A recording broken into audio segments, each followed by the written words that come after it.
안녕하십니까. 저희는 이번 저출산에 대하여라는 주제로 발표하게 된 정서윤, 박정욱, 박종은, 그리고 김준범, 그리고 장수현입니다. 먼저 저희가 목차에 대해서 설명해 드리도록 하겠습니다. 저희는 첫 번째로 저출산이란 무엇인지, 그 다음에는 저출산에 대한 심각성, 그리고 저출산을 어떻게 하면 해결할 수 있는지 말씀드리겠습니다. 또한 저출산에 대한 실제 사례를 말씀드리고 그 해결 방안의 성공 사례와 실패 사례에 대해 발표하고 마무리하도록 하겠습니다. 먼저 저출산이란 무엇인지 그 정의를 박정웅 학우께서 발표하도록 하겠습니다. 저출산이란 한 사회의 인구가 줄어들지 않고 일정하게 유지되는 데 필요한 수치보다 새로 태어난 아이의 수가 급격히 적어지는 현상을 뜻합니다. 인구학적으로는 여성 한 명이 평생 낳을 것으로 예상되는 평균 자녀 수인 합계 출산율이 2.1명 아래로 떨어지는 상태를 의미합니다. 한국은 1983년에 합계 출산율이 2.06명으로 하락하여 저출산 단계로 진입하였습니다. 이는 단순히 인구수가 줄어드는 것을 넘어 사회 활력이 떨어지고 경제 구조가 흔들리는 심각한 인구 위기를 나타냅니다.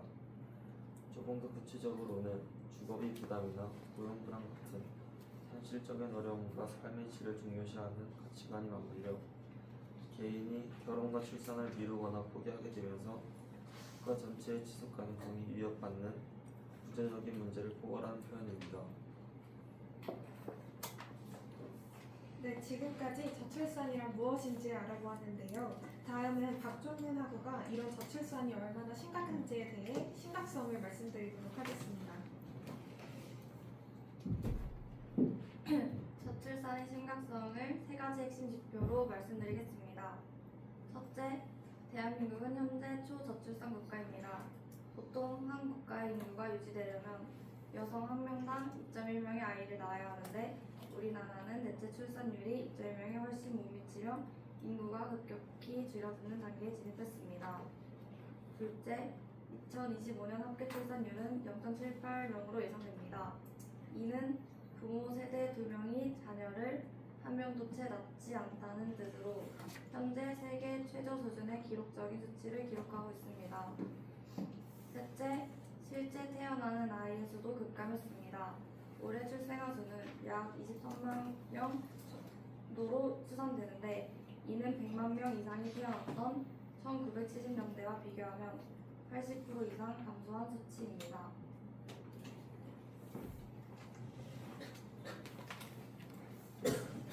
네, 다음은 제가 저출산을 해결하기 위한 해결 방안을 말씀드리도록 하겠습니다. 이러한 저출산을 어떻게 하면 해결할 수 있는지, 또 과연 개인의 노력으로만 해결할 수 있는지를 제가 알아보았는데요. 저는 개인뿐만 아니라 사회가 함께 움직여야지 해결이 가능하다고 생각이 듭니다. 그래서 저는 사회가 함께 고민해야 할 해결 방안을 총 3가지로 정리를 해보았습니다. 첫 번째는 일과 가정의 양립을 위한 노동 환경 개선, 두 번째는 주거 안정과 경제적 부담 완화, 세 번째는 사회적 인식 개선이라고 생각이 들었습니다. 다음 페이지를 보면서 이 3가지 방법을 저의 구체적인 생각과 제안을 말씀드리도록 하겠습니다. 첫 번째는 노동 환경 개선이 매우 필요하다고 생각이 듭니다. 출산율이 낮아지는 가장 큰 원인은 독박 육아에 대한 두려움과 경력 단절이라고 생각이 들었습니다.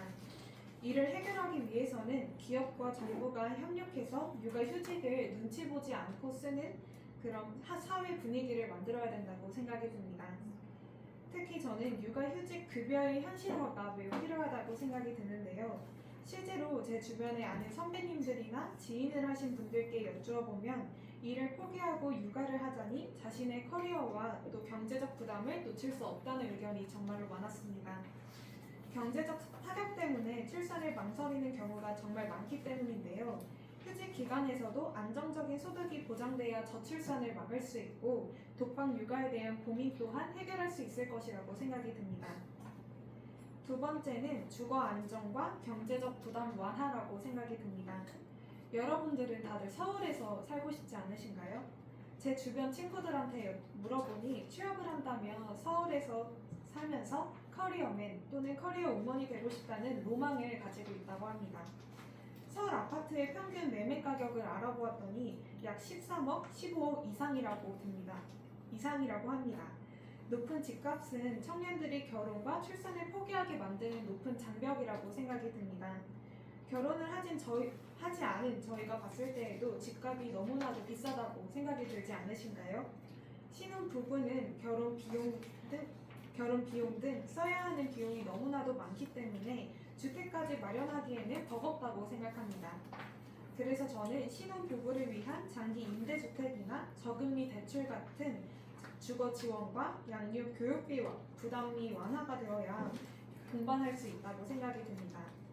몇백만 원의 일회성 출산 장려금보다는 청년들이 안정적으로 정착할 수 있는 지속 가능한 주거 환경을 마련해서 훨씬 효과적인 대책을 마련해야 한다고 생각이 듭니다.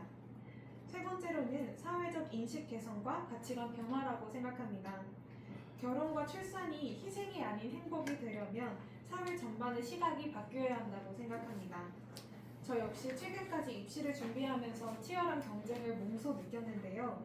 이때 느낀 감정은 남보다 더 잘 살아야 한다는 과도한 비교 문화와 사교육 경쟁이 청년들에게 엄청난 미래 불안을 준다고 확신하게 되었습니다. 지역 균형 발전을 통해 이러한 지나친 경쟁 분위기를 완화하고 아이들이 편안하게 키울 수 있는 환경을 만드는 것이 무엇보다 필요하다고 생각합니다. 결론적으로 저출산 문제는 개인의 선택이나 책임이 아니라 우리 사회 전체가 청년들이 미래에 대한 불안 없이 결혼과 출산을 선택할 수 있는 환경을 만들어줬을 때 비로소 해결의 실마리가 풀릴 것으로 예상하고 있습니다. 다음은 지금까지 말씀드린 해결 방안 중 실제 사례가 무엇이 있는지 김준범 학우가 발표하도록 하겠습니다.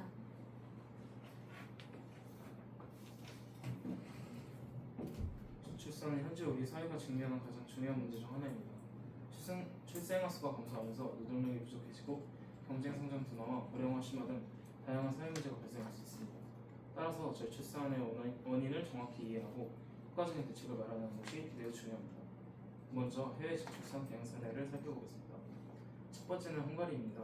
헝가리는 출산과 결혼을 장려하기 위한 강력한 경제적 지원 정책을 시행하고 있습니다. 대표적으로 세 자녀를 출산하면 대출금을 전액 탕감해주고 네 자녀를 둔 여성에게는 평생 소득세를 면제해주고 있습니다. 또한 최근에는 여성들의 경력을 포기하지 않고 아이를 키울 수 있도록 가정 양립 지원 정책을 확대하고 있습니다. 두 번째는 프랑스입니다. 프랑스는 최근 출생아 수가 사망자 수보다 적어지는 인구 감소 현상을 겪으면서 기존 정책을 더욱 강화하고 있습니다. 현재 첫째 아이부터 20세까지 매달 250유로의 아동수당을 지급하는 방안을 검토하고 있으며 출산 가정에 무이자 주택 대출을 제공하는 정책도 추진하고 있습니다. 또한 육아휴직급여를 실수령의 70% 수준까지 높이는 새로운 출산휴가 제도도 마련하고 있습니다. 이번에는 장수연 학우가 성공 사례와 실패 사례에 대해 설명하도록 하겠습니다.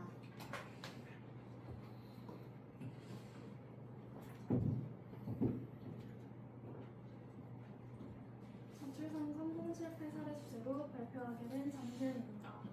대한민국은 지난 16년간 저출산 문제를 해결하기 위해 무려 208조 원이라는 예산을 쏟아부었습니다. 하지만 결과는 합계 출산율 0.7명대라는 참담한 결과뿐이었습니다.